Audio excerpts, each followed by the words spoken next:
Before my grandfather died, I convinced him to tell me a bunch of different stories about his time as an American soldier in Vietnam.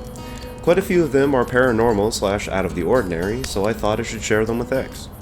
If you have any knowledge about the Vietnamese paranormal stuff, please share, as I have a limited understanding of the subject. Also, wartime paranormal story thread, I guess. First, a little bit of context. B, my grandfather, drafted, sent to Nam. Infantryman, private. On top of this, my grandfather is really short, like 5'4" short. Gets assigned as a tunnel rat. Disarm explosives and booby traps above ground. Fight through and destroy Viet Cong tunnels below ground. Well fuck, may as well shoot me now. Another guy in his platoon, half Hispanic, is short. Not as short as him, but still short. His name is Daniel, and is assigned as a tunnel rat with my grandfather. Together they go on amazing subterranean adventures.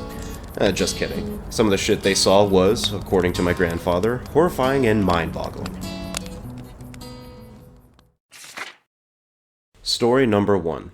Sent to clear out and destroy the tunnels. Equipped with a shitty flashlight, bayonet, some explosives, and an old revolver because the M1911 was apparently shit for clearing out tunnels. Basic mission, they've done this a couple of times before now. Tunnels are pretty small, even for a rat tunnel. Not finding any traps, or Viet Cong, the tunnels almost seem abandoned. Whatever, they stay on guard for booby traps or armed lurking behind corners. Come to a larger section in the tunnels. They can stop crawling and go into a crouching / half-standing position.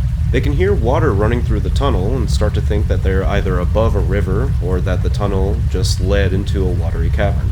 Daniel shines a flashlight over to the other side of the room.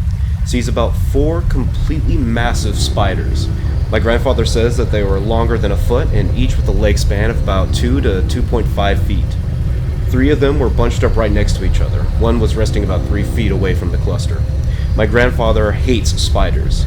He sits there paralyzed. Both of them sit there quietly, just staring at the spiders. This goes on for about 2 minutes. Grandfather takes his eyes off the cluster and looks towards the one resting alone. It's not there. It's not there! My grandfather looks around and sees the spider on his left, slowly but steadily advancing towards them. He screams, fires at the thing. Doesn't even seem to slow it down. He hauls ass back to the tunnel with Daniel following close behind him. Daniel throws a grenade into the chamber as they're coming back through the tunnels. Makes it out, screaming and yelling about spiders. Nothing follows them out. Must have died from the grenade, or it just stopped pursuing them. My grandfather told me after the story that he is pretty sure it wasn't even a Viet Cong tunnel that they climbed into, but a tunnel that the spiders themselves made. Story number 2. This one is shorter. Once again, crawling underground to destroy a Viet Cong tunnel. Crouch walking through the tunnels, they find a not-so-hidden booby trap. It's one of those booby traps where they would release a bunch of scorpions or snakes upon tripping it. Grandfather and Daniel stop to consider their options. Figured that they might be able to disarm the trap. How hard could it be? Pretty hard, apparently. This one was very complex for some reason. Not sure how to disarm the trap without releasing poisonous death animals. They decide to just blow the fucker up. Hope the tunnel doesn't collapse. America.png. Back up a good bit. Lob a grenade over in the general direction. Wait. Collateral damage. Trap is gone. Continue forward. As they get to where the former trap was, they notice another tunnel, exposed by the grenade. Out of the new tunnel comes a 5-foot-long centipede, which barrels right past them and deeper into the tunnels.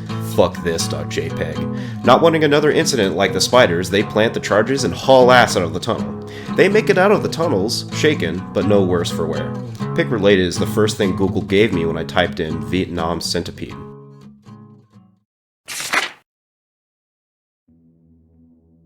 Any run-ins with the rock apes? Keck, just posting a story on that.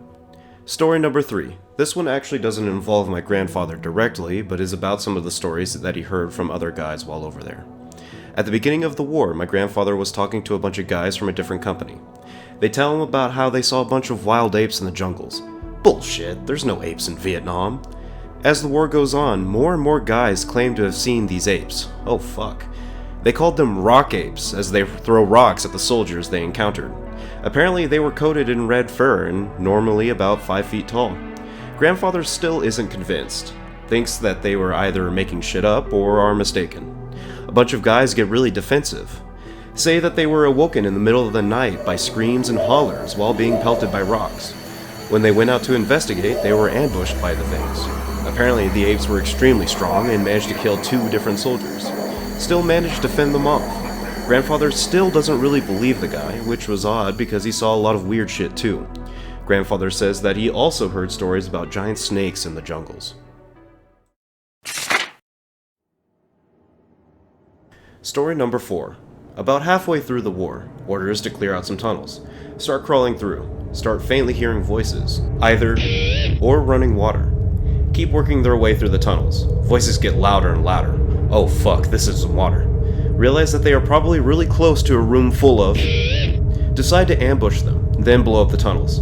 Pull out the revolvers and rush further down into the caves. Fall into spacious room. Large white eyes all around them. Fuck, that's a lot of... Raising his flashlight, he notices that they are not Viet Cong. According to my grandfather, they were about 3 to 4 feet tall, lanky, white, and had big eyes and ears. They were each wearing a bunch of different robes, some obviously looted from corpses, and others were basically just wearing rags. They make a hissing sound at him and Daniel, and start running deeper into the tunnels. Grandfather and Daniel are kind of awestruck, don't know what to do. Daniel keeps going on about Latin American folklore involving gnomes and shit. They eventually just climb out and report the tunnels as being abandoned. Pig related is apparently a Latin American gnome. Just a few stories left. Story number 5. This one actually doesn't involve tunnels. Day off. Grandfather and others resting. A few of the other soldiers go down to a nearby river to cool off. About 30 minutes later, one soldier comes back screaming about how something in the river attacked one of them. Oh shit. They grab their rifles and first aid kit and run down to the river. 3 soldiers are on the bank of the river, one is bleeding profusely and the other 2 are administering basic first aid. Grandfather says that something tore his leg completely off. They look in the river, which is now red from blood. They see a giant serpent/eel-like creature swimming around, yellowish and long fins on its side. Said it looked like a massive moray eel with its fins. What the fuck is this thing? They fire on it and it darts further down the river. They get the guy back to camp, but he dies of blood loss along the way. Story number 6. Grandfather and Daniel about to dive into some more tunnels. About to go in when they hear a deafening roar come from the tunnel. Says it sounded like a fucking dragon. They are all stunned. Look at the nearby officer, who just kind of shrugs and tells them to go in. Geez, thanks, asshole.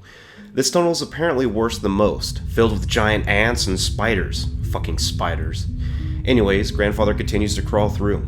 The roaring gets more frequent the further they crawl down. Fuck this, I'm not gonna die today. They plant the charges right there and haul ass out of the tunnel. As they were crawling back up, the tunnel starts shaking like mad. They hurry the fuck up and get back to the surface. Everything up there is shaking too. They detonate the charges, destroying most of the tunnel. Roaring and shaking proceeds to stop. I might be a little bit longer on the next one. It's long and probably the weirdest and most unbelievable of the bunch. Story number 7. Last paranormal story I have. Even I have a hard time believing this one at times, but my grandfather was almost certainly sincere when telling it. He was crying and absolutely racked with grief. Near the end of the war, once again clearing out tunnels. No creepy crawlies thus far. Crawling through and they realize this tunnel leads into a cave of some sort. They explore the cave for a bit. They are about to head back up when they realize that there is light coming from one of the passages in the cave. Not either of their lights. Oh shit. They grasp their revolvers and walk through the passage. My grandfather says that they walked into a well-lit room filled with brightly colored plant life that they couldn't recognize. The light was coming from an orb on the ceiling of the cave. Vividly colored birds flying around everywhere. What the actual fuck is this place? Him and Daniel explore a little bit. Among other things, he finds spiky red fruit the size of a watermelon and a bright yellow pool of water. Grandfather says it looked like he was in a fever dream. They head towards the back of the room, find a stone altar. Blood is stained across the stone and there is a couple of knives and other tools laying about the stone. Their curiosity turns into dread. They turn around to get the hell out of there. They stop. There are 5 reptilian humanoids staring at them. Says they were about 5.5 feet tall, blackish green and scaly. They all appear to be wearing robes of some sort. Without hesitating, my grandfather and Daniel fire upon the creatures. One goes down and another shrieks out in pain. The room gets extraordinarily bright and my grandfather passes out. Grandfather wakes up back in the main part of the cave. The passage him and Daniel went down is gone. Daniel is also lying next to him but is barely breathing. My grandfather can only do so much for him down here and drags Daniel out of the cave and back through the tunnels. He gets back out and hauls up Daniel. They grab him and send him off to medical attention. After pulling Daniel out of the cave, Grandfather remembers about what he saw in the cave. He says that his vision once again goes black and that he can't remember the next 2 days. According to the other guys in his platoon, my grandfather was in a state of shock. He apparently could barely speak and stuttered a lot, almost like he was shell-shocked or something. He was also sent to get medical attention. 2 days later, he mostly recovers. He goes back, asks the platoon about Daniel. Apparently he died shortly after being pulled out of the tunnels. Grandfather breaks down. Apparently the war was close to ending after that. He only delved into 2 more tunnels after that experience. He legitimately hated anything subterranean after that. He despised caving, insects, and lizards, and even requested to be cremated so that he wouldn't be buried underground. I showed him a picture of a generic reptilian alien, and he just about had a heart attack. He said that it just needed to be blacker, but besides that it was pretty close.